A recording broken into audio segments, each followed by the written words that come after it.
Oui, bonjour à tous. Alors, comme l'a dit Serge tout à l'heure, on va maintenant passer à la session des projets.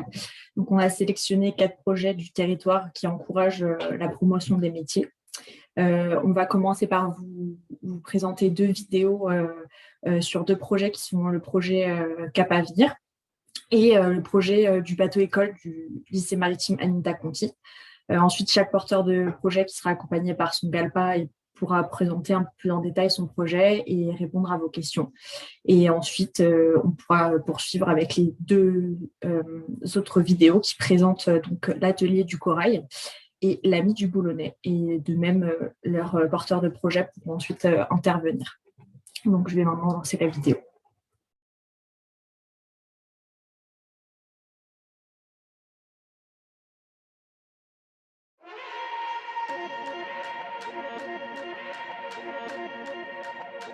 Bonjour, je m'appelle donc Sébastien Gentil, je suis ostréiculteur à Plouvrescant depuis juin 1999. C'est une création d'entreprise. J'ai démarré, j'avais une surface d'environ 2 hectares de parc et maintenant j'exploite 17 ou 18. Je produis entre 350 et 400 tonnes d'huîtres tout confondues, entre les huîtres commercialisables et ce qu'on appelle la garniture. Donc là je vends à des courtiers ou à des gens qui expédient aussi directement. Et autrement, j'ai une deuxième affaire donc, qui s'appelle Bretagne Huîtres, qui elle commercialise des huîtres, qui les met en bourriche, qui fait des marchés et qui fait de la vente au détail. Alors l'élevage d'huîtres, comment ça se passe? On achète du naissin en 6 mm au mois l'été, en juillet-août, qu'on met dans les parcs. On les retrie ensuite au mois de mars. On les laisse 1 an sur les parcs. Au bout d'1 an, on les ressort, on les recalibre encore par taille. Et l'année suivante, il y a les têtes de l'eau qui sont commercialisables et une autre grosse partie qu'on remet encore en mer, puisqu'il nous faut à peu près 3 ans pour faire une huître commercialisable. Alors aujourd'hui, là, ce matin, on repasse les poches à la table pour vérifier qu'il n'y a pas de mortalité, qu'il n'y a pas de cassé, et on les remet dans les poches des clients. Donc on va faire ça à peu près jusqu'à 11 h. Ensuite, on va partir en mer. Bonjour, moi c'est Pierre. Là on s'apprête à aller sur les tables récupérer donc des huîtres qu'on a déjà triées. On a la commande le matin, on va les chercher et on les prépare tout de suite et il faut que ce soit au plus frais possible, donc il faut aller les chercher le jour même pour le lendemain. En fait, ce que je cherche comme profil, c'est des gens déjà qui aiment la mer, forcément, qui est courageux, les horaires, des fois on travaille le week-end. Disons qu'en morteau, il y a des horaires très fixes, des heures fixes, et en marée, forcément, c'est en fonction des marées, donc là, on s'adapte à la mer, forcément. Voilà. La grosse charge de travail, c'est du 15 octobre à mi-avril. Alors les salaires, ça va en fait, c'est à l'heure. Donc quand ils font beaucoup d'heures, ils font des gros salaires, et quand ils ne font pas beaucoup d'heures, voilà, c'est des contrats saisonniers occasionnels, puisque j'en ai en CDI, mais voilà, j'ai une équipe déjà de gens, eux, qui sont à l'année.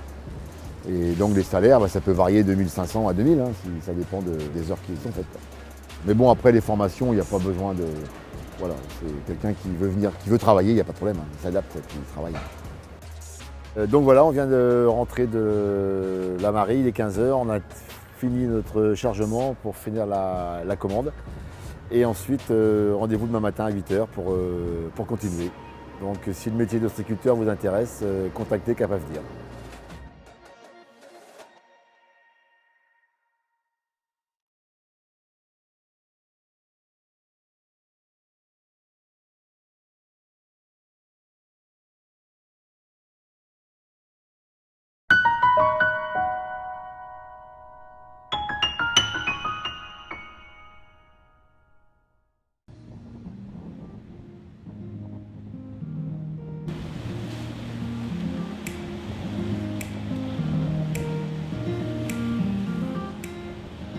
Ce lundi 18 janvier, pour la première fois, le bateau-école du lycée maritime Anita Conti est arrivé au port de Fécamp.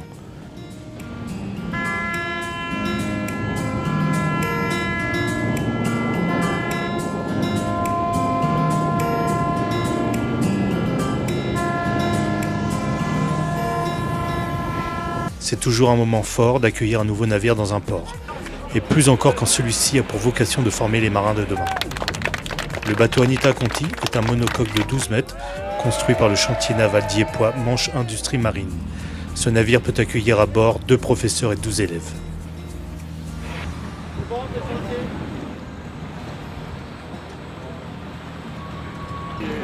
Christophe, est-ce que tu peux nous parler de ce beau projet ?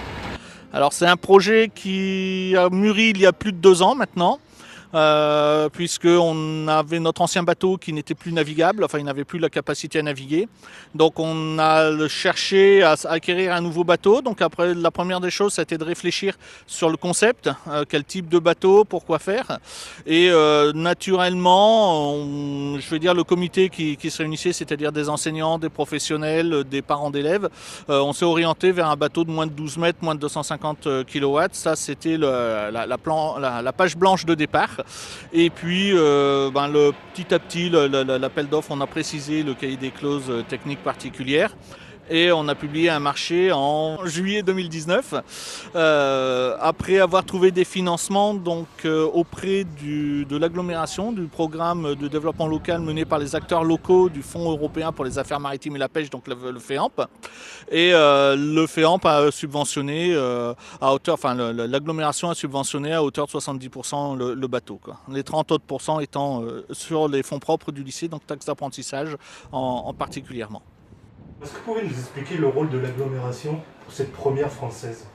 Alors, l'agglomération sur ce bateau, comment est-ce qu'elle est intervenue ? Elle est intervenue en accompagnant. Le directeur du lycée a eu cette idée, nous en a fait part, nous a dit « j'aimerais pouvoir avoir le premier bateau école de France », évidemment de Normandie et de France. Et on s'est mis tous autour de la table en disant comment est-ce qu'on peut faire pour accéder à cette envie, mais ce n'est pas juste une envie, c'est à ce besoin, puisqu'on va très vite se rendre compte qu'il s'agit d'un besoin. Donc nous avons candidaté auprès de la région pour bénéficier d'un fonds européen que gère la région, le FEAMP. Et c'est dans ce cadre-là que nous avons pu, avec l'État également, accompagner ce projet et qu'il se réalise aujourd'hui concrètement. Donc c'est un accompagnement du territoire, de la région, de l'agglomération, de l'État, pour faire en sorte que nous puissions aboutir à cette première. Alors il va te servir à quoi ce bateau ? Alors c'est un bateau c'est un bateau de manœuvre. Puisqu'il sert d'abord et avant toute chose pour faire de la manœuvre, pour que les élèves puissent apprendre bien toutes les manœuvres de sécurité, plus les accostages, toutes ces choses-là. Ensuite, on a voulu aussi que les élèves puissent faire des cours de navigation à bord, c'est-à-dire que c'est bien de faire de la manœuvre, mais pouvoir aller en mer, aller faire une route, aller observer, c'est mieux, et puis c'est plus pédagogique et c'est plus intéressant pour eux. Donc ça, c'est les 2 bases du bateau. Et on est en train de développer un partenariat, donc une convention avec EDF pour aller faire des prélèvements scientifiques et des études scientifiques du milieu marin. En particulier l'impact des activités humaines en mer. Et on est à Fécamp, il va y avoir un parc éolien, donc aussi et surtout étudier avant, pendant et après les travaux l'impact des éoliennes. Tout ce qu'on fait est toujours en rapport avec l'attractivité du territoire. On doit faire en sorte que nos jeunes aient envie, soient fiers de rester à Fécamp. Et puis, on doit faire en sorte aussi que notre territoire puisse attirer des personnes nouvelles. Donc, on doit toujours avoir cet équilibre entre nos habitants qui doivent être fiers avec des outils modernes. C'est pas parce qu'on est dans une ville moyenne qu'on ne doit pas avoir des équipements dernier cri comme celui-ci. Et puis, on a tout pour accueillir des gens de l'extérieur, des étudiants de l'extérieur. Et c'est vrai que peut-être quand on est étudiant du centre de la France, on n'a pas obligatoirement envie d'aller dans une ville moyenne étudier. Quand on voit des équipements comme celui-ci, ça peut changer la donne.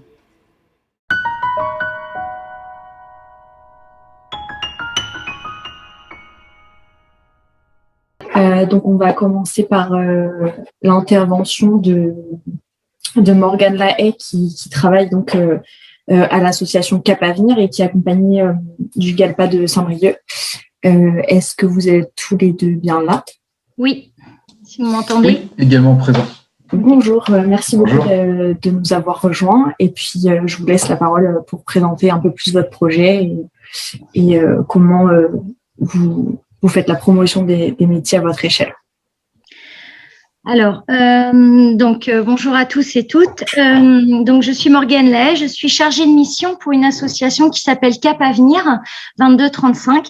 C'est une association qui a été créée en 2002 par des patrons pêcheurs parce que ils avaient cette volonté de promouvoir leur métier pour faire face à une pénurie de main-d'œuvre. Donc, il faut savoir que nous, dans notre secteur, on a plus de 50% des marins qui ont plus de 40 ans. Donc, on va avoir un souci de recrutement. Il faut qu'on recrée un vivier en fait de main d'œuvre pour remplacer la main d'œuvre qui va partir en retraite dans les 5-10 prochaines années. Donc, Cap Avenir en fait a pu structurer son projet d'association grâce au financement du FEAMP et de la région Bretagne, avec également un cofinancement de la Direct 22. Donc, c'est un projet en fait qui s'est intitulé Animer une GPECT, donc gestion prévisionnelle des emplois et des compétences territoriales dans la pêche et la culture marine. Donc, il s'est déployé en fait sur 3 GALPA. Donc, le GALPA de Saint-Brieuc, le GALPA du Trégor-Guélo-Guingamp et le GALPA de Dinan-Saint-Malo. En fait, ça couvrait en fait les 3 GALPA sur lesquels Cap Avenir intervient, donc sur 2 départements, 22 et 35. Donc, ce projet d'association, donc cette GPECT en pêche et culture marine, s'est articulé autour de 5 axes. Le premier, bien évidemment, c'était la promotion des métiers. Donc, Cap Avenir fait des interventions lors de forums de l'emploi, de la formation, lors d'événements grand public. Donc, on a déployé ça. J'ai oublié de le préciser. Le projet s'articulait sur 3 années, du 1er janvier 2018 au 31 décembre 2020. Donc, au cours de ces 3 ans, on a fait une multitude d'interventions, comme je vous le disais, sur des forums, sur des événements grand public. Le financement aussi FEAMP et ce projet nous a permis aussi de revoir tous nos outils de communication. Donc, on a pu créer un stand un petit peu plus moderne, plus attractif, des kakémonos et des choses comme ça, et qui nous servaient en fait lors des interventions. On avait également cette volonté aussi d'intervenir dans de nombreux organismes de formation et dans des établissements scolaires. Donc, aller à la rencontre des jeunes pour développer un petit peu leur curiosité et leur ouvrir l'esprit sur les métiers de la pêche et des cultures marines. Et également dans des centres de formation qui ont souvent pour vocation de travailler le projet professionnel des demandeurs d'emploi et des personnes en reconversion. Donc, pareil, on a fait de nombreuses interventions sur 3 ans auprès de ces organismes de formation. Pour pouvoir promouvoir nos métiers, on avait d'abord, dans un premier temps, en 2019, financé un film que l'on trouve sur YouTube, sur la page Cap Avenir, qui s'appelait « Devenir marin-pêcheur ». C'était 3 portraits, en fait, d'un matelot, d'un patron et d'un mécanicien. Donc, voilà, et ça, plus notre site internet qui a été revu aussi et modernisé. C'est des outils qui nous ont permis vraiment de travailler sur cette promotion des métiers et de nous faire connaître auprès du grand public. On a également, en 2019, organisé un forum de la mer sur Paimpol, qui nous a permis de rassembler 450 visiteurs ce jour-là, sur une journée. Donc, on avait invité plusieurs personnes, plusieurs partenaires qui présentaient l'ensemble des métiers de la mer. Et voilà. Donc, ces forums de la mer devaient être, devaient avoir lieu également en 2020. Donc, un sur Saint-Brieuc, sur le port de Saint-Quay-Portrieux, et un sur Saint-Malo. Mais malheureusement, avec la crise sanitaire, ils ont été annulés. Du coup, grâce au financement, on a remplacé en fait ces forums par 4 autres vidéos, dont celle que vous venez de voir en ostréiculture. On a fait une similaire également en mytiliculture et on a également fait 2 films sur de la pêche embarquée, un sur un filayeur et un sur un chalutier, et investi dans des casques à réalité virtuelle. Donc, ce qui permet d'avoir le sentiment d'être à bord d'un navire. Et c'est vrai que c'est des outils qui sont plutôt modernes et appréciés des plus jeunes aujourd'hui. Donc, c'est vrai qu'ils sont voilà, c'est des outils qui sont vraiment super et qui permettent en fait de faire la promotion des métiers de la pêche et de la culture marine. Une fois qu'on avait rencontré, qu'on faisait la promotion des métiers, donc c'est un premier niveau d'information que l'on peut donner dans ce type d'événement, on propose aux personnes qui sont intéressées de les rencontrer en entretien individuel. Donc c'est là qu'on rentre dans l'axe 2 de notre projet, qui est sécuriser les parcours professionnels. Donc au cours de ces 3 années, on a rencontré 461 personnes en entretien individuel. Donc là, ça permet de rentrer un petit peu plus en détail dans leurs projets, dans leurs envies, leurs motivations, voir si le projet professionnel est compatible avec la réalité du métier, avec les contraintes personnelles, etc. Donc c'est des entretiens que l'on fait qui permettent de creuser un petit peu davantage les motivations de la personne. Et quand ils sont prêts, on leur propose de faire ce qu'on appelle une marée découverte. Donc, c'est un stage d'immersion de 1 à 15 jours sur un navire de pêche. Donc, ça permet vraiment de valider le projet professionnel. Ça permet de vérifier qu'on n'a pas le mal de mer, qu'on supporte les odeurs de poisson, de gasoil, que le métier plaît tout simplement, que l'on n'a pas peur, etc. Donc, pareil, sur 3 ans, on a organisé donc 102 marées découvertes, donc en partenariat avec les acteurs de l'emploi et de la formation, notamment Pôle emploi et la mission locale qui délivre en fait la fameuse convention de stage. Si les projets sont validés, on oriente les personnes vers les formations continues, donc vers les lycées maritimes de Bretagne. Donc, notamment pour la pêche embarquée, on va les orienter vers le CMP, le certificat matelot-pont, donc soit en version classique de 3 mois, financé par la région, ou soit en alternance, notamment par le contrat pro. Donc, c'est un contrat de professionnalisation que l'on fait sur 6 mois et demi. Et avec un armement de pêche. Donc, au cours de ces 6 mois et demi, ils sont 8 semaines en cours et 4 mois et demi en mer. Donc, sur ces 3 dernières années, on a signé 60 contrats de professionnalisation sur le poste de matelot. Donc, bien évidemment, tout au cours de ce parcours, que ce soit en amont, pendant et après, on accompagne les personnes donc pendant la formation et après formation. Alors, sur la partie après formation, c'est vrai qu'on n'a pas beaucoup on n'a pas beaucoup de contact avec les candidats qui sortent de formation en contrat pro parce qu'on est à 98% de placement. La majorité des candidats, en fait, sont gardés dans les armements qui les ont formés. Ensuite, on a également dans la partie, on a un 3e axe, donc c'était le 3e axe de notre projet professionnel, qui était le service aux entreprises et aux salariés. Donc, comme je vous le disais tout à l'heure, grâce au financement du FEAMP, on a revu notre site internet et on avait créé une petite bourse pour l'emploi sur ce site internet où des armements de pêche viennent mettre leurs annonces et également culture marine. Donc, ça nous permet en fait de faire le lien entre les candidats potentiels et les employeurs qui sont à la recherche de candidats. On a également développé une partie qui est l'accompagnement des personnes en emploi, donc des matelots ou des personnes en conchyliculture, des ouvriers conchylicoles, dans leur évolution professionnelle. Voilà, on les accompagne dans leur projet de formation.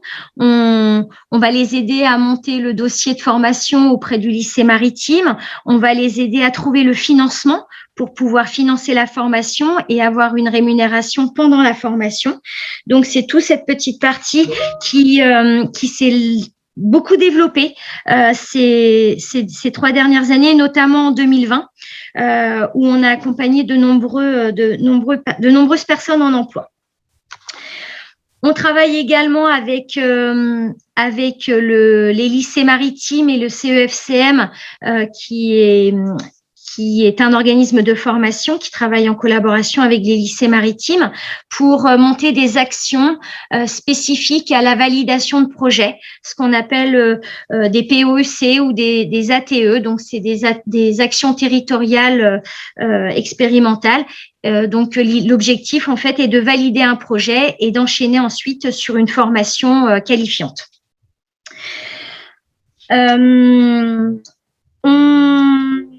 Quatrième axe de notre projet d'association, c'était un petit observatoire du secteur que l'on a réalisé à l'échelle territoriale.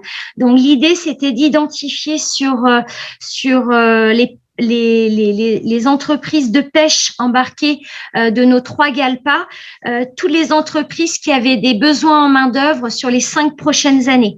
L'idée, c'est dans cette dynamique de GPEC, gestion prévisionnelle des emplois et des compétences, d'identifier vraiment les besoins en main-d'œuvre pour pouvoir anticiper en amont et évaluer le nombre de matelots qu'il faut former pour combler les manques en main-d'œuvre qui vont émerger sur les prochaines années.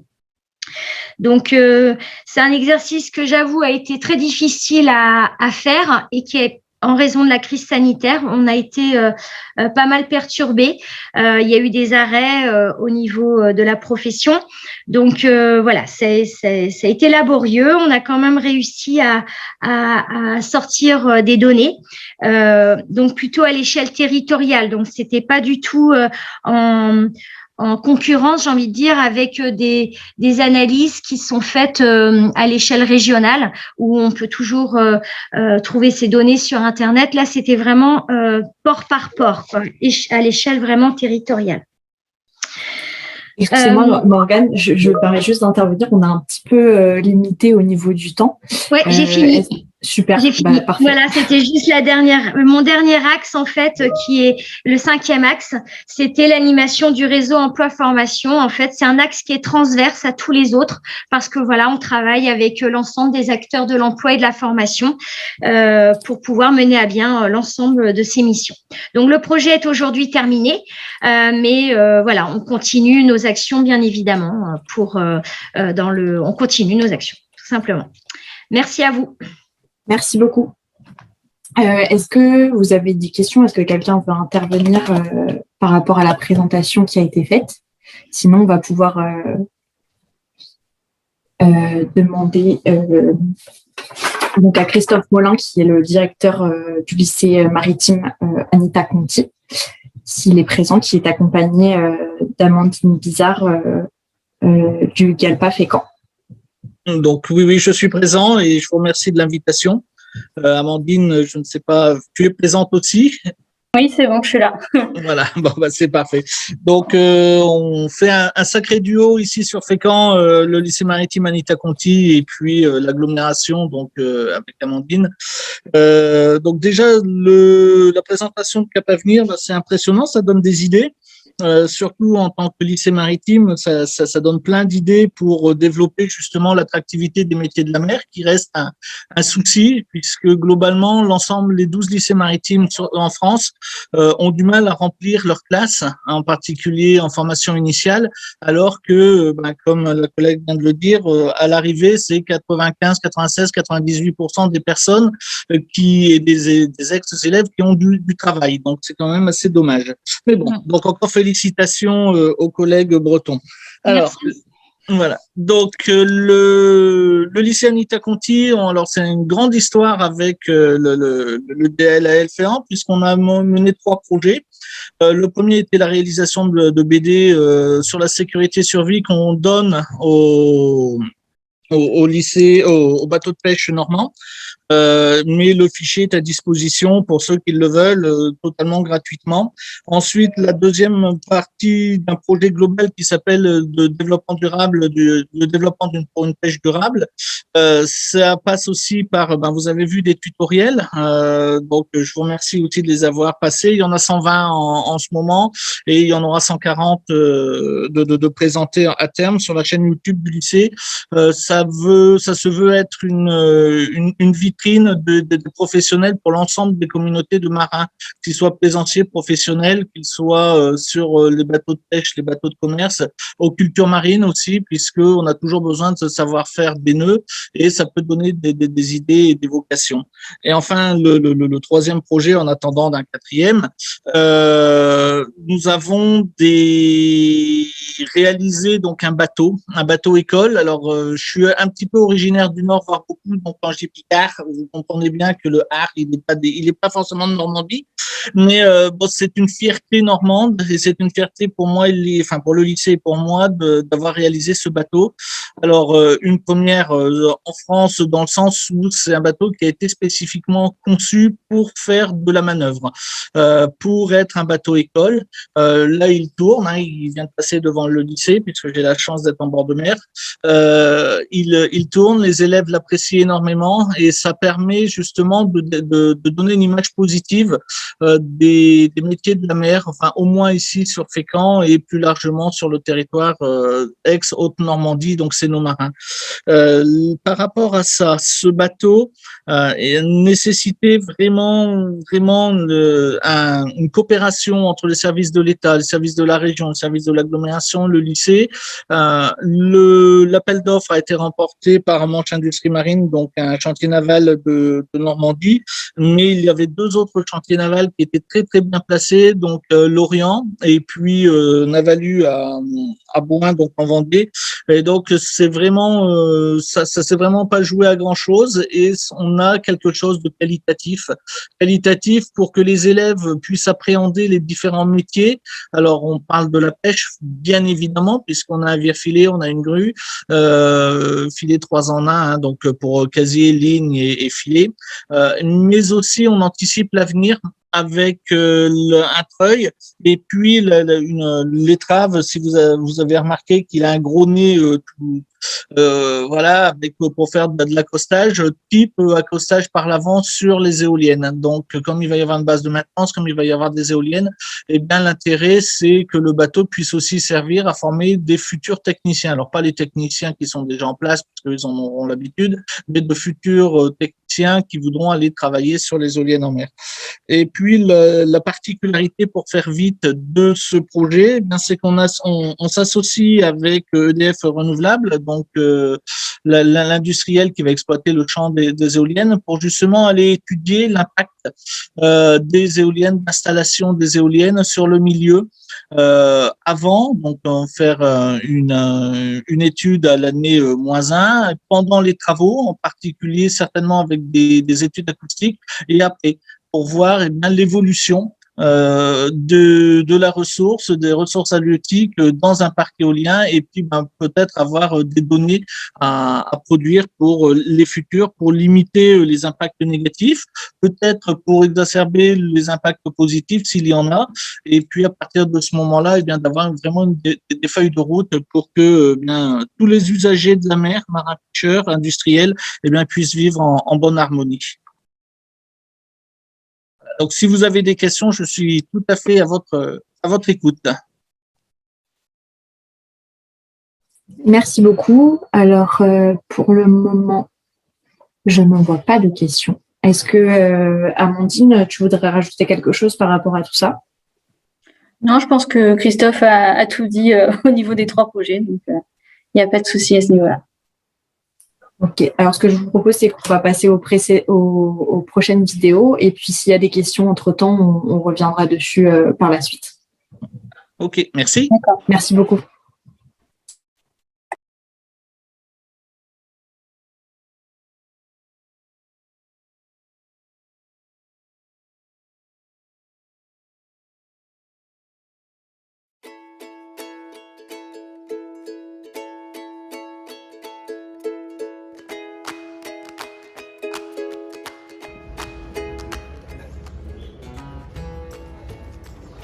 Bonjour, je m'appelle Jonas Bizor, je suis corailleur à Marseille et je me trouve devant l'atelier du corail, donc un atelier qu'on a pu créer grâce à votre aide.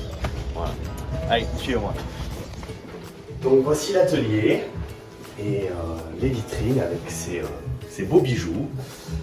Donc la boutique est née grâce au soutien et vraiment à l'implication du comité régional des pêches de Marseille. Parce qu'à la base, je suis très frileux pour ouvrir une boutique et faire de la vente, on va dire, aux particuliers. C'est un métier que je ne connaissais pas du tout et qui m'effrayait du coup. Donc ils ont vraiment insisté parce qu'ils pensaient que ça pouvait être une bonne idée. Et ensuite, c'était complètement dans l'air du temps parce que, voilà, à mon sens, le pêcheur moderne, il faut qu'il pêche un peu moins, qu'il communique là-dessus. Mais du coup, pour pêcher moins, il faut vendre mieux. Et pour vendre mieux, il n'y a pas beaucoup de solutions, ou il faut trouver d'autres circuits de vente que les circuits de vente traditionnels, ce qui est compliqué dans le monde du corail rouge, ou alors il faut transformer. Donc la transformation, on a dit pourquoi pas, et de là on a commencé à lancer le projet.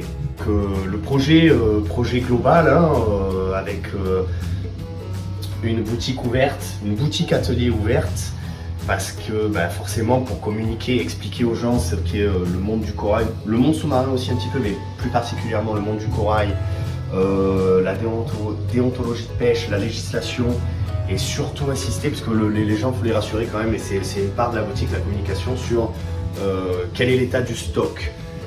Surtout pour le corail, il y a un amalgame qui est fait avec la barrière de corail en Australie, donc il y a des petits pépins. Le corail rouge en l'occurrence, des pépins, il y en a peu.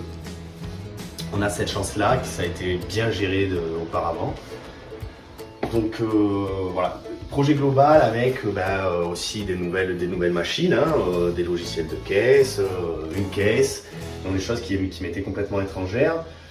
Heureusement qu'il y a ce mécanisme de subvention, parce que sinon on arrive à... Enfin, c'est pas à fond perdu, mais je veux dire, l'addition elle est assez conséquente. Et nouvelle étape pour valoriser notre produit, c'est la digitalisation. Et alors là, gros chapitre pour la boutique, la digitalisation, c'est pas mon métier. Moi je suis plongeur, pêcheur, par choix, donc en plus c'est quelque chose, c'est des notions que j'ai pas et qui m'intéressent peu, même si on est au 21e siècle. Je veux dire, c'est impensable de pas digitaliser. Et donc là, grâce à votre soutien, et du coup c'est très intelligent d'avoir mis cette ligne là parce que on en a tous besoin. J'ai fait appel à une community manager donc, qui va vous présenter sa stratégie et une espèce de charte éditoriale digitale. Bonjour, donc moi je suis Gaëlle, je suis donc la community manager de l'atelier du corail. Mon but c'est de communiquer sur le produit, le fait que ce soit une pêche artisanale et le fait que ce soit local. Donc en fait, moi je suis là pour transmettre un message à chaque personne qui rentre dans la boutique pour expliquer vraiment de manière simple mais très pédagogue que notre slogan d'ailleurs c'est de la branche à la perle et qu'on travaille de manière raisonnée, raisonnable pour valoriser un vieux métier et pour valoriser cette pêche artisanale. Alors pour cela j'utilise des outils, plusieurs outils. On parlait de digitalisation, donc là c'est vraiment le but en fait.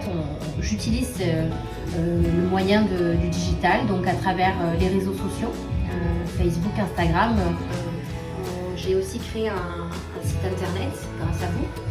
Ce site internet qui s'appelle tout simplement le nom de la boutique, l'atelier du corail, où il y a en fait tout un onglet très important sur le corail, où ce que j'ai fait en fait, c'est que j'ai récolté toutes les questions que chaque personne me pose dans la boutique, puisque les gens sont curieux, et j'en ai fait des articles et avec des thématiques différentes.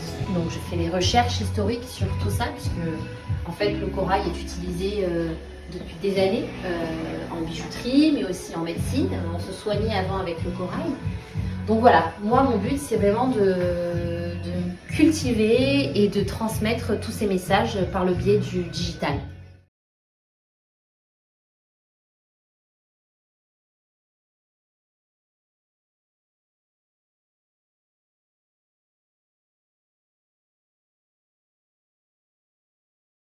Bonjour, c'est Damien de l'Ami du Boulonnais.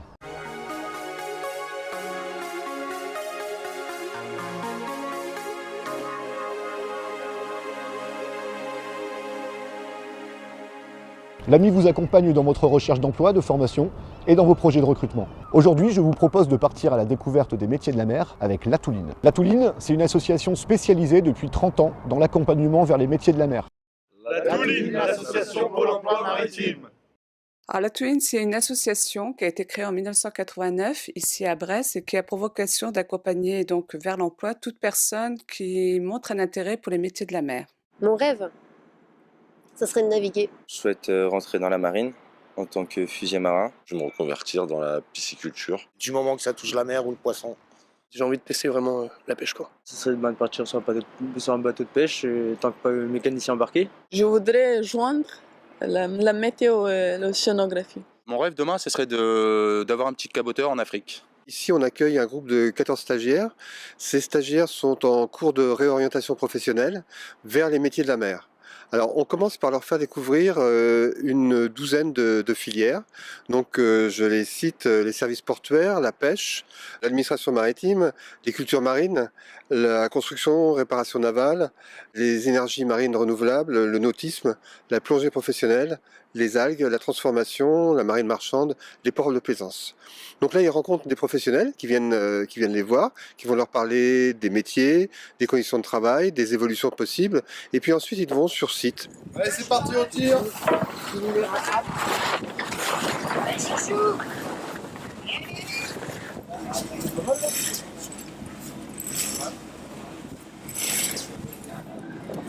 Ce que j'ai retenu le plus, c'est la navigation sur la recouvrance ces 2 jours où je ne voulais absolument pas revenir. C'était vraiment sympa. C'est vraiment exceptionnel, c'est une chance fantastique. J'aurais pas forcément les moyens de le faire tout seul sans cette formation-là, du coup c'est agréable. La suite après la formation, c'est rarement partir directement en emploi, c'est plutôt partir en formation. Si les 2 semaines de stage se passent bien, je suis pris pour une formation à Rennes en tant que mécanicien naval. Je m'oriente vers une formation de technico-commercial dans le nautisme. Je m'oriente actuellement vers la chaudronnerie navale. Faire une formation matelot de pêche. Pouvoir passer mon matelot, éventuellement mon capitaine de sang après, par la suite. Je sais que j'aurai du boulot en sortant. C'est une bonne idée d'avoir fait une formation comme ça, spécifique au métier de la mer. Je pense que c'est très bien construit. Leur programme est très bien fait. Il y a beaucoup de choses qu'on peut apprendre d'ici. Je pense que bien de nous, ils nous suivent de près. On est soutenus en fait dans notre démarche et je trouve ça très important. Je pense que toutes les personnes qui ont fait cette formation ont trouvé leur voie, du coup c'est pas mal. C'est intéressant de parler avec des professionnels qui savent de quoi ils parlent. Une autre opinion d'horizon par rapport au métier présenté. Je trouve que ça a ouvert quelques portes, même pour certains, comme chez des CNS, tout ça. Je trouve que c'est ça qui est bien, quoi. Ça fait un réseau de personnes qu'on peut recontacter après et qui peuvent nous aider dans notre marche future à l'avenir aussi. Alors, la particularité de la Touline avant tout, sa valeur ajoutée, c'est son réseau de partenaires, de professionnels qui s'est développé au fil du temps, donc depuis plus de 25 ans maintenant. Et également un élément important au niveau de cette association, c'est qu'en 2010, elle a été reconnue d'utilité publique. La Touline, c'est le premier lien entre la mer et la terre. Quand vous avez un navire qui arrive dans un port, quel qu'il soit, un marin à bord du navire, de la passerelle, donc du pont, va lancer une pomme de Touline vers un professionnel qu'on appelle un lamaneur qui est sur le quai. Et c'est ce premier lien qui va faire que le navire va se retrouver donc amarré en toute sécurité. Bonjour, vous nous entendez? Bonjour, oui, c'est bon, je vous entends. Bonjour. Bonjour à vous deux, donc merci d'être présents. On voit qu'il y a déjà des questions dans le chat pour vous à propos du projet donc, l'atelier du corail. Est-ce que vous pourriez nous en dire un peu plus? Alors, du coup, je vais prendre la parole pour le côté technique du projet, parce que je vois qu'il y a des questions sur le porteur, et après, je laisserai Jonas répondre sur comment s'est déroulé le projet. Le projet est porté par le professionnel. Alors, par contre, Aurélie, on ne vous entend pas très bien. Là, c'est mieux? Un peu mieux, mais on vous entend en écho. C'est une catastrophe. Je ne vais pas pouvoir faire beaucoup mieux. Là, c'est mieux. Okay. Alors, ce que je disais, c'est que c'est porté par le pêcheur professionnel, donc pêcheur de corail, Monsieur Jonas Bizor, et l'idée était la promotion d'un local de vente directe du produit de sa pêche, donc le corail rouge, et le comité régional n'est que animateur du GALPA. Nous, on anime le groupe d'acteurs et c'est vrai que sur les sélections, il y a une priorisation vers les entreprises de pêche et d'élevage marin et de conchyliculture aussi du territoire du GALPA. Voilà. Ok, très bien. Et du coup, Jonas, est-ce que vous pourriez en dire un peu plus par rapport à la vidéo? Bien sûr. Je peux vous expliquer du coup un petit peu comment ça se passe, on va dire, en termes beaucoup plus techniques et beaucoup plus terre à terre du côté du porteur de projet. Surtout qu'à l'heure actuelle, pour rien cacher, je suis au moment du paiement, donc j'ai réussi, non sans peine, on a réussi à terminer la totalité du projet malgré la belle année qu'on vient tous de connaître. Grâce à l'aide aussi de la région sud. C'est important de le dire parce que en tant que professionnel, on est très clairement sur le terrain, et du coup, quand on est sur le terrain, il y a plein de choses à gérer, notamment lorsqu'on crée une entreprise et que on apprend un nouveau métier. À la base, je suis pas commerçant, je suis patron pêcheur, plongeur en l'occurrence, mais patron pêcheur, pas commerçant. Donc, il a fallu apprendre plein de choses et s'occuper d'un dossier qui est quand même conséquent. Il est conséquent parce que j'ai demandé beaucoup de sous et vous m'avez beaucoup aidé. D'ailleurs, j'en profite pour vous remercier tous. Mais du coup, c'est compliqué. Ça prend du temps, ça nécessite beaucoup de rigueur. Notamment des échanges avec, là je parle plus sur l'aspect comptable. Si vous voulez, ce que demande en fait, c'est pas vraiment une double comptabilité, mais de sortir une facture avec une ligne de compte, pour un comptable normal, il tilte un peu, il dit mais c'est-à-dire c'est pas une double comptabilité, c'est quasiment illégal. Enfin, il y a plein de choses à gérer. Donc je peux répondre à toutes vos questions, mais vraiment du côté de celui qui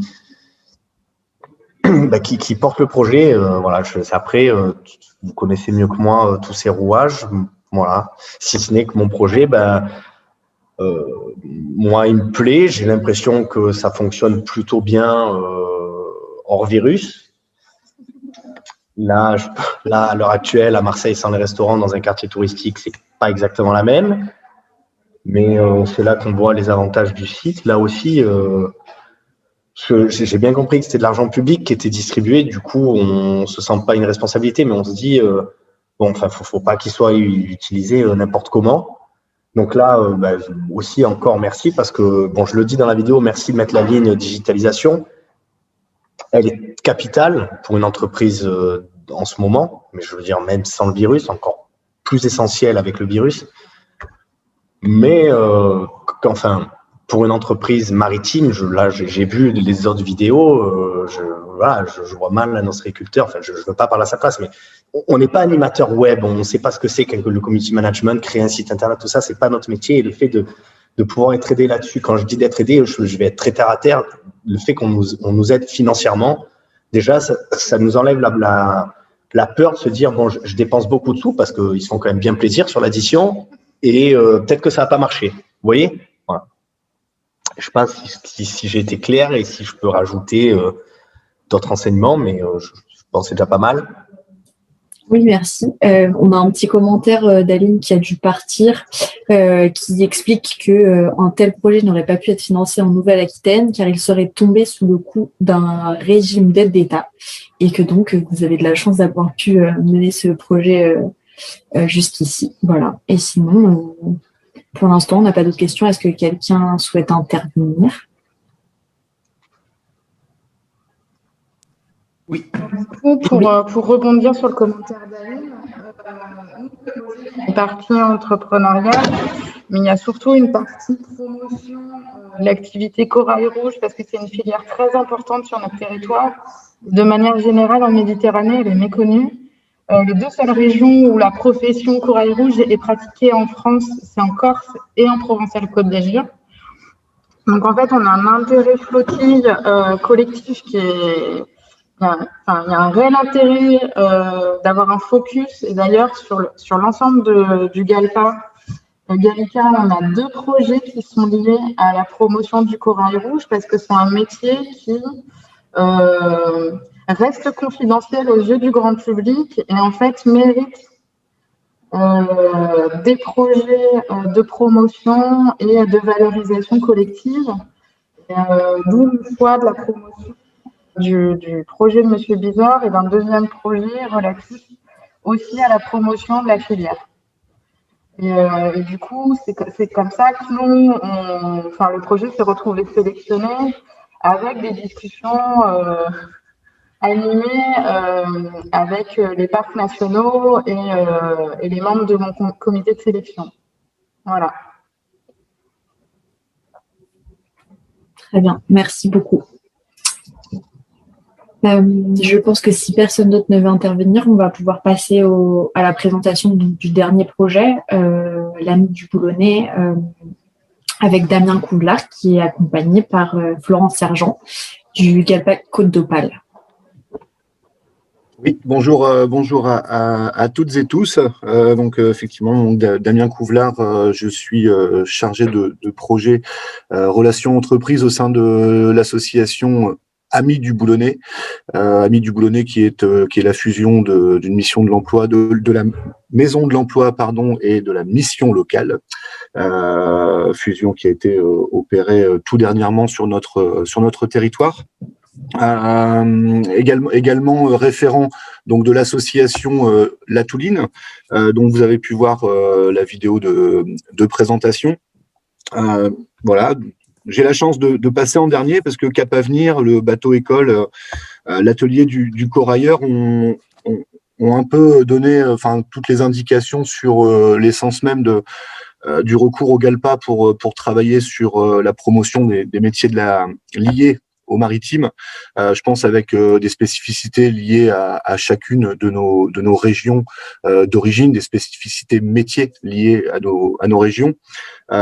Pour ma part, le territoire du Boulonnais, de Boulogne-sur-Mer, dans le Pas-de-Calais, est une place forte de l'industrie agroalimentaire, de la pêche, de la transformation, de la logistique du transport et de la construction navale.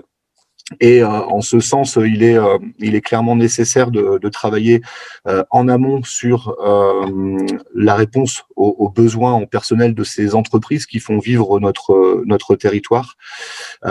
Pour cela, il faut s'appuyer sur des experts. Donc, je remercie Anne Lepage et toutes ses équipes de l'association La Touline pour la dimension maritime et des métiers embarqués qu'ils nous permettent de pouvoir mobiliser de manière très simplifiée, de pouvoir travailler de façon conjointe sur la promotion et l'attractivité des métiers pour anticiper justement les besoins du territoire de demain.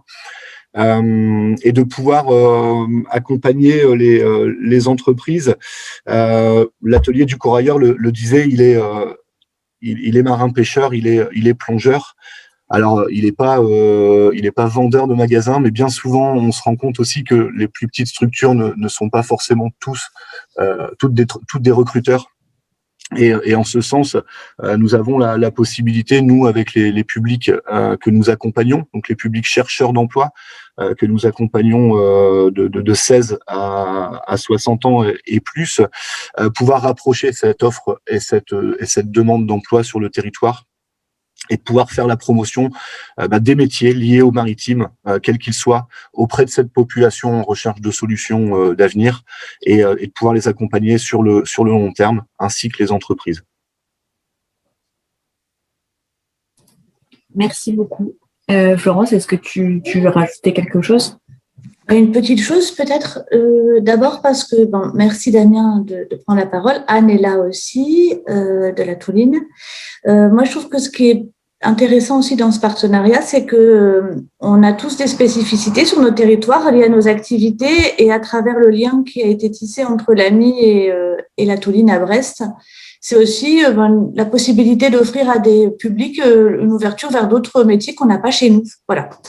Donc, Anne est un relais, peut amener, aujourd'hui avec le numérique, on prend rendez-vous via, comme on fait aujourd'hui, via les réseaux sociaux, c'est facile et les gens peuvent se parler. Donc, c'est un carnet d'adresses qui est encore plus grand.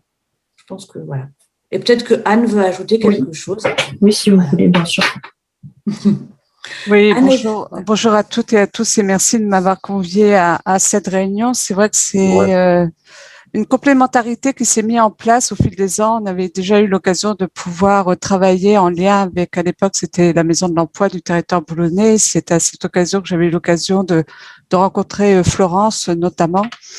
Et comme elle parlait de cette complémentarité, c'est aussi dans le sens que une délégation du territoire est venue à l'occasion d'un forum que nous organisons avec Bretagne Pôle Naval et qui a une dimension régionale, voire même plus large, sur l'emploi et la formation au niveau des métiers de la mer, qui s'appelle ProMR. Donc, c'était l'occasion aussi de pouvoir échanger sur des actions qui sont déployables sur d'autres territoires avec leurs spécificités, bien évidemment.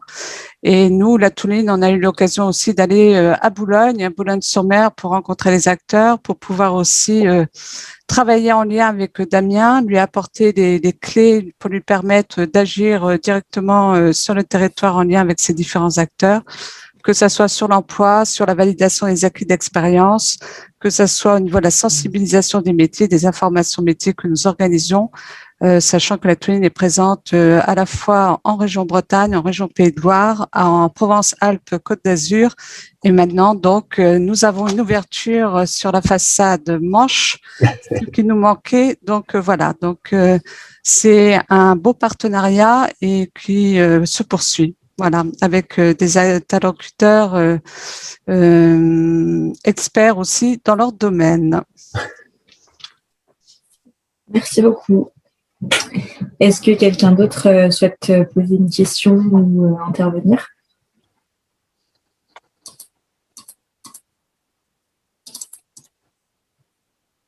Non. Très bien. J'avais une question très pratique pour Jonas et le magasin de Corail. Alors bon, c'est vrai que malheureusement, c'est pas une année terrible pour l'accueil et pour le rationnel et les gens en magasin. J'aurais voulu avoir une idée. Je ne sais pas si c'était déjà ouvert avant la situation de la pandémie, mais quels étaient les retours des gens qui visitent le magasin et pour vous, ce que ça a changé? Est-ce que vous constatez une autre image qui est donnée au métier? Est-ce que aussi ça vous apporte un plus au niveau des revenus? Et puis qu'est-ce que ça a changé pour vous le fait d'ouvrir ce magasin?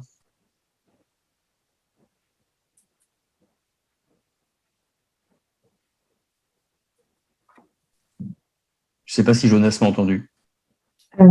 Aurélie, votre micro est coupé. Je ne sais pas si c'est ça.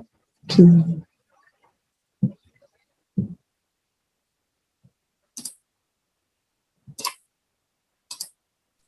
a perdu Jonas. Ah, c'est bon. Pardon, excusez-moi. Du coup, vous nous avez posé une question. Ah oui. Non, pour faire simple, j'aurais voulu avoir juste un petit aperçu. Enfin, ce que Jonas nous raconte un petit peu ce que ça a apporté, le fait d'ouvrir ce magasin par rapport au contact avec les clients, les messages qu'il a pu faire passer, et puis le nombre aussi de personnes qu'il a pu voir défiler. Après, c'est pas dans une année très, très normale, mais c'était aussi pour savoir s'il avait pu avoir la chance d'opérer ce magasin avant la situation qu'on connaît et ce que ça avait donné. Est-ce que ça marche? Vous m'entendez? Ça marche pas? Non, ça marche De très loin. Ouais, très loin. Est-ce que c'est un petit peu mieux là? Oui, c'est parfait. Voilà, ok. Alors, le bilan sur votre critère, il est excellent. Pourquoi est-ce qu'il est excellent? Parce que avant d'avoir la boutique, que ce soit dans mon cercle intime d'amis, familial, ou j'en sais rien, bon, dans la vie privée, dans une soirée ou quoi, qu'est-ce que tu fais? Toi, je suis courailleur. La première question, c'était même pas une question, je veux dire, c'est une phrase lâchée comme une bombe pour un corailleur, je veux dire, hein, mais c'est encore autorisé de pêcher du corail. Et donc ça, je vais pas m'amuser à faire des pourcentages précis, mais je pense que plus des 3/4 des gens qui sont dans la boutique me posent la question et posent la question à mes salariés. Et donc, je veux dire, pour voir de manière durable, mais durable en termes économiques, c'est-à-dire le corail, quand on prononce le mot corail et pêche, ça va plus du tout ensemble depuis une dizaine d'années. Pourquoi? Parce que, je l'ai dit dans la vidéo, mais il y a un gros amalgame qui est fait entre la barrière de corail qui elle est soumise à une pression, pour y être allé plonger, hein, une pression touristique énorme, plus un réchauffement climatique mondial, mais je veux dire, les coraux de récifs qui poussent peu profond sont extrêmement vulnérables à des modifications de température. C'est absolument pas le cas pour le corail rouge, parce qu'il pousse entre, on va dire, 3 mètres de fond pour les branches les plus hautes. Il a été trouvé à plus de 500 mètres. Donc, une telle colonne d'eau permet que cette espèce ait absolument pas de problème, que ce soit de la prédation humaine ou naturelle. Bref, tout ça, faut l'expliquer aux gens, et faut expliquer que l'État français et, on va dire, le monde, on n'est pas des gens inconscients.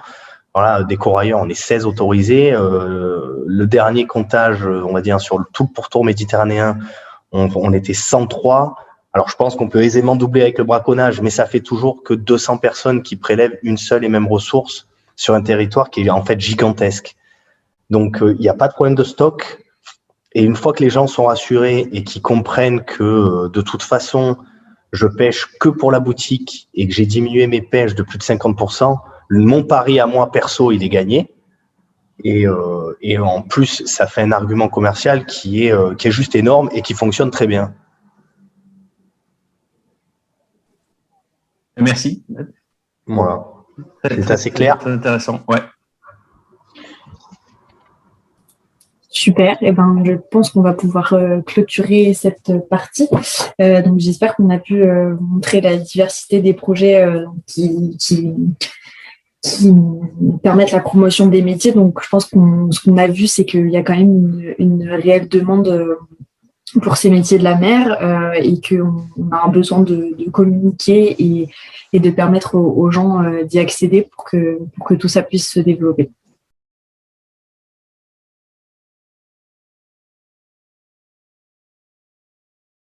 Bonjour à tous.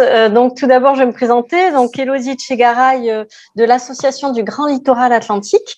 L'association du Grand Littoral Atlantique regroupe en fait les conseils régionaux de Bretagne, Pays de la Loire et Nouvelle-Aquitaine, ainsi que les comités régionaux de pêche et de conchiliculture. Voilà, donc aujourd'hui, je vais vous présenter le portail de la pêche et de l'aquaculture qui s'appelle Wikimer. Donc c'est une démarche collective animée par la GLIA. Donc voilà, tout d'abord, je vous présente la page d'accueil pour entrer tout de suite dans le concret. Voici la page du site internet. Donc Wikimer, qu'est-ce que c'est? Donc au-delà d'être un site internet, c'est... Hop, alors, je vais bouger ça, je ne sais pas si ça doit vous embêter. C'est donc une mémoire collective rendue visible et accessible à tous. Donc, vous pourrez y trouver des synthèses de projets et des ressources pédagogiques. Le site est à destination d'un public averti, donc les professionnels de la mer, les techniciens, les professeurs et étudiants des lycées maritimes, des études supérieures type sciences halieutiques, environnement, les chercheurs et les scientifiques, les journalistes de la presse spécialisée et les collectivités territoriales. Et donc, ce site est basé sur un fonctionnement coopératif. Aujourd'hui, nous avons 60 membres et en une année d'expérimentation, nous avons implémenté 141 documents, dont 109 à destination du grand public, puisqu'en fait, on peut publier les documents. Hamburger, j'aurais pas du gruyère, j'aurais pas du cheddar. Voilà, donc du coup, pour devenir membre, en fait, qu'est-ce que ça implique de devenir membre? Donc, l'organisation est libre. Donc, vu que c'est un fonctionnement coopératif, c'est basé sur le volontariat. Chacun implémente à son rythme et en échange, ça permet de rendre visible son expertise et ses projets sur le site, d'avoir accès aux membres, aux partenaires du réseau. Et donc, en utilisant ce portail, cela permet également d'avoir accès à de l'information exclusive et donc, via la recherche, de pouvoir créer des projets plus efficients en cherchant des projets similaires ou en cherchant des partenaires. Donc, allons sur le site tout de suite. Alors, j'arrête le partage et je pars et je le relance sur le site internet. Voilà. Donc, normalement, vous devez le voir. Donc, du coup, ici, vous avez un moteur de recherche. C'est vraiment l'outil phare du site Wikimer. Donc, vous pouvez sélectionner des zones. Donc, sachant que pour la France, par exemple, vous pouvez après sélectionner des sous-zones ou des régions. Vous avez des thèmes de documents. Donc, il y a tout ce qui est lié à l'environnement, aux espèces pêchées, au sanitaire, au développement économique, à la santé et sécurité. Et ensuite, vous pouvez aussi sélectionner si une filière vous intéresse en particulier, la pêche, l'aquaculture des sous-catégories.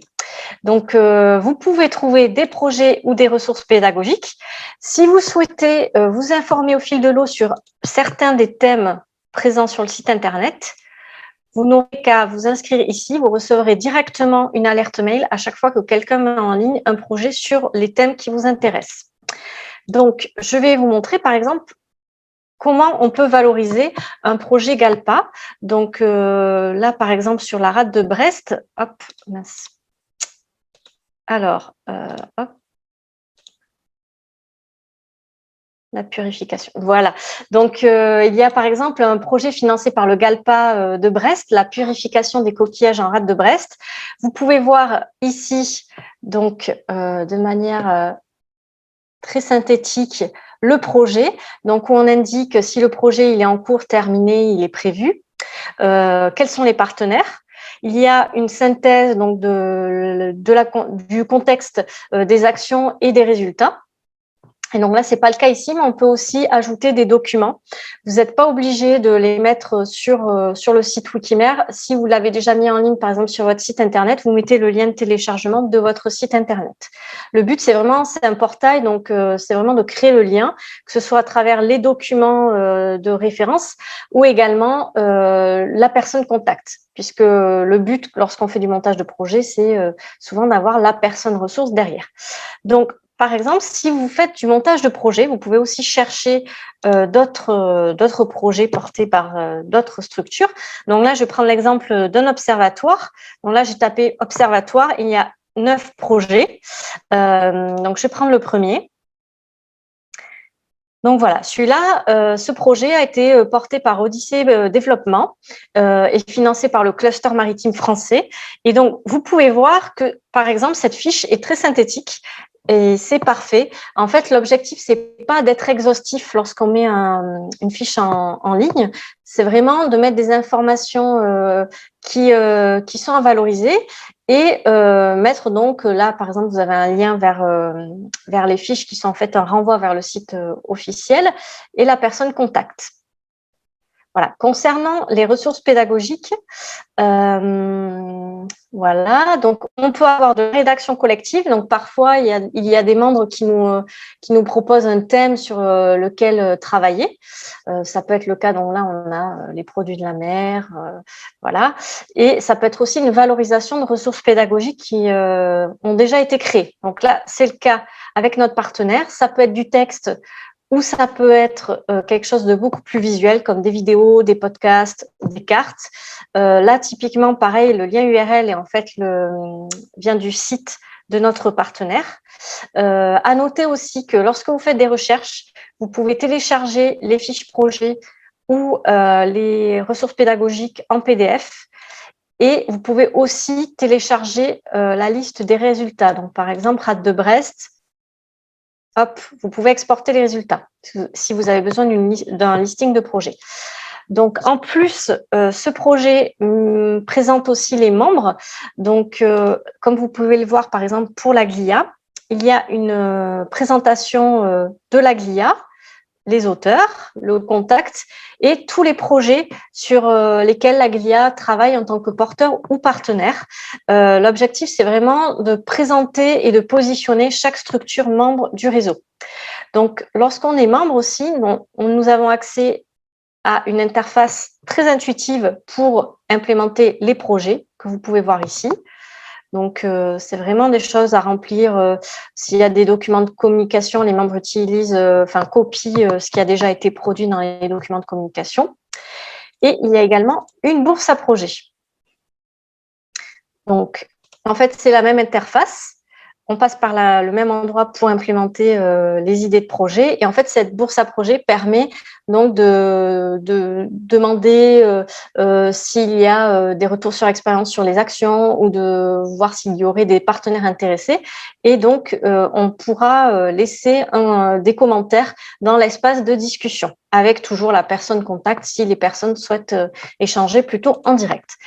Donc voilà, c'est donc le portail Wikimer qui a été mis en ligne mi-mars. Voilà, si vous avez des questions, je suis à votre disposition. Donc pour info, toute personne, toute structure présente aujourd'hui peut devenir membre. C'est gratuit. C'est une organisation basée donc sur le volontariat et donc ça permet de communiquer sur ces projets sur une autre plateforme tout en valorisant le travail qui a déjà été réalisé. Est-ce que vous avez des questions à ce sujet? Merci Élodie. Oui, en effet, on ouvre des questions à quiconque voudrait en savoir un petit peu plus ou aurait déjà utilisé la plateforme, soit pour y rechercher de l'information, soit pour y introduire des infos. Alors oui, pour l'histoire, le projet qu'on voyait là était le projet de Thierry Larmicole qui était présenté ce matin, en début d'après-midi, sur le GIE Rade de Brest. Et tout l'intérêt ici est vraiment de donner plus de visibilité au projet des LAL en croisant aussi l'information qui est disponible sur le site du réseau. Donc là, on a l'opportunité de donner aux GALPA la possibilité d'eux-mêmes introduire l'info, donc de pouvoir être exhaustifs s'ils le veulent ou pas, mais en tout cas de pouvoir vraiment mettre toutes les informations nécessaires et qu'ils le souhaitent au sujet de leur projet. Donc tout est là de pouvoir mieux faire connaître votre intervention. Est-ce que avant de clôturer, puisqu'on arrive tout doucement vers la fin des rencontres, est-ce qu'il y aurait une question en particulier de la part d'un GALPA, d'une région? Non, pardon, Serge, c'est Luce du Pays de Brest. C'est juste pour témoigner, pour dire que Wikimer, c'est assez intuitif, c'est sympa pour naviguer dessus. Moi, j'ai rempli quelques fiches. En plus, ça reprend un peu la même structure que nos fiches projets en Bretagne, donc on peut faire facilement des copier-coller. Donc voilà, moi, je pense que c'est un outil que j'utiliserai dans les semaines à venir. C'était juste pour apporter un témoignage. Merci, Luce. Très bien, c'est un témoignage positif, donc ça va en appeler d'autres. J'espère. Ouais, moi j'avais une question aussi, Marion pour Pays d'Auray, Pays de Vannes. Élodie, je me souviens plus.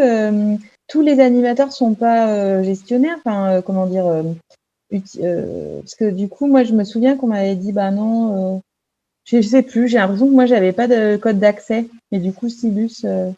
Alors normalement, tu avais un code. Il me semble t'avoir vu. Je pense que c'était le moment où c'était Pierre qui était animateur de la démarche. Si tu veux, je peux te recontacter après la journée pour en rediscuter.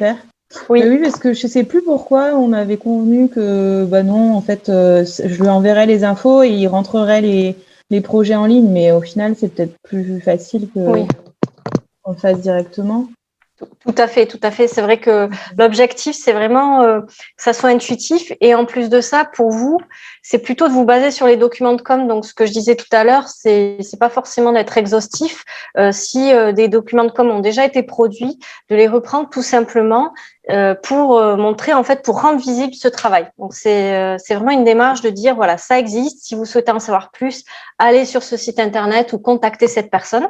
Donc, oui, il n'y a pas de souci. Je vais regarder pour te renvoyer, vérifier d'une part s'il y a le compte, mais il me semble que tu as un compte, et d'autre part te renvoyer les codes si tu les as pas eus. Ok, merci. De rien. Une très bonne question de Claire qui a bien noté qu'on parle de l'Aglia, donc de l'Atlantique, et je pense que c'est le cas. C'est une plateforme qui est ouverte ou qui va s'ouvrir. Ah, c'est Béatrice. Bonjour Béatrice. C'est une plateforme qui va s'ouvrir également à d'autres territoires, à d'autres façades maritimes. Tout à fait, puisque là, c'est vraiment une mémoire collective sur les filières pêche et aquaculture. Et aussi, donc, ce qui est intéressant, c'est les projets en lien avec les problématiques du milieu marin. Et donc, nous avons commencé la mise en œuvre sur la partie façade atlantique, mais c'est vraiment une démarche collective et qui a pour but d'aller au-delà. Donc, s'il y a des projets sur d'autres façades ou des gens qui souhaiteraient être membres d'autres façades, vous êtes les bienvenus. Hein, au contraire, c'est vraiment, c'est pas une identité Aglia, c'est vraiment une identité collective pour les filières. Et donc, plus on a de projets, plus ça permettra aussi pour nous d'avoir, enfin nous en tant que membres, d'avoir un peu une visibilité sur cette mémoire collective. Donc, n'hésitez pas à me contacter, on pourra en discuter.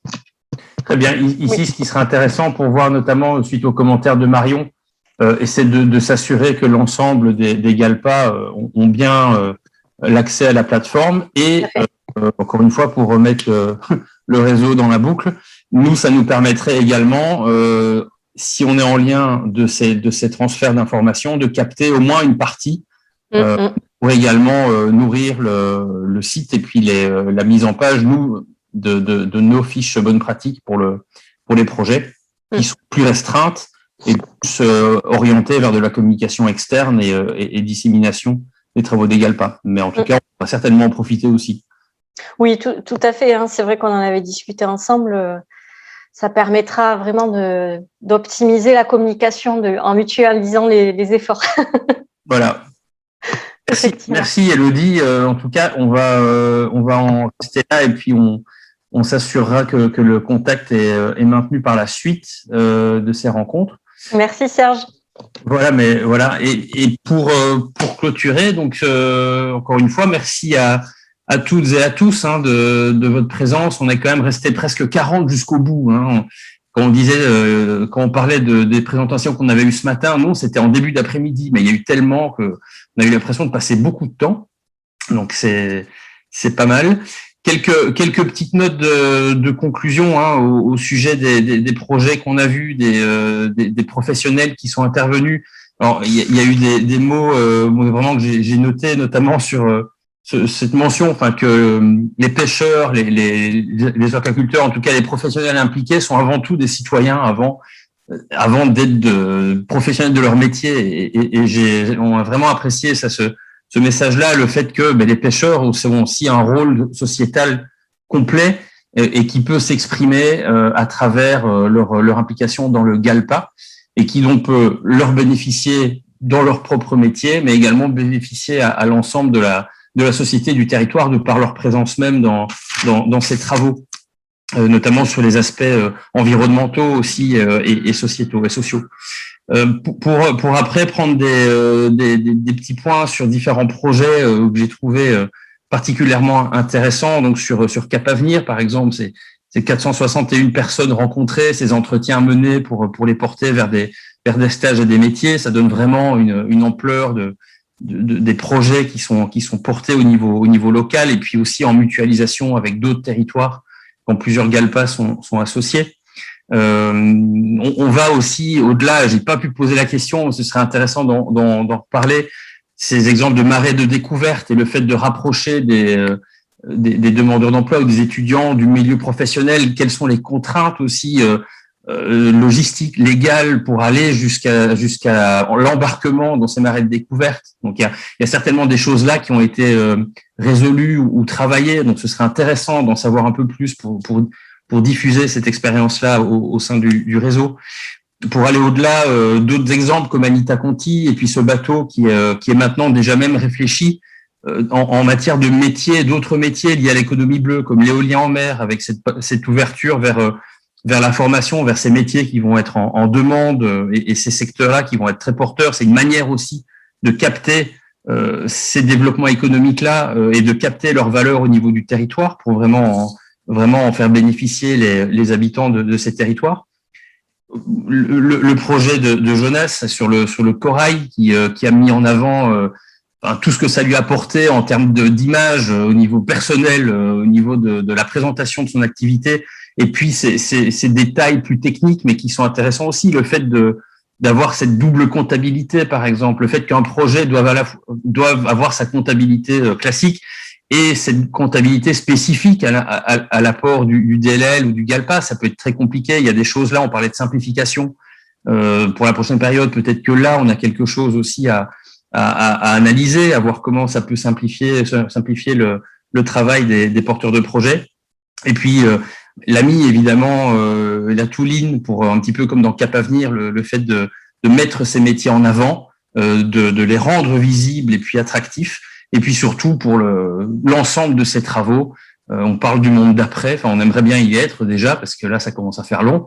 Mais toutes ces initiatives, que ce soit les circuits courts, que ce soit la digitalisation, que ce soit le renforcement de ces liens, participent vraiment à ce qu'on veut voir émerger. Et on pense en tout cas que le GALPA et les DLAL sont vraiment les outils pour le faire. Donc, après ces quelques mots de conclusion, je me joins à Chloé, Yélène, Mathilde, toutes celles et ceux qui ont participé, et puis aux RUP qui nous ont fait le plaisir d'être avec nous sur une partie de l'événement, ou pour certains même sur tout l'événement. Et on va s'assurer que tout cela continue à circuler à travers un compte rendu, à travers des liens vers les projets, et des possibilités de participer, de prolonger les échanges à travers des séances dédiées. 5 minutes de retard, donc on est pas mal sur le programme. Encore merci à toutes et à tous, et à très bientôt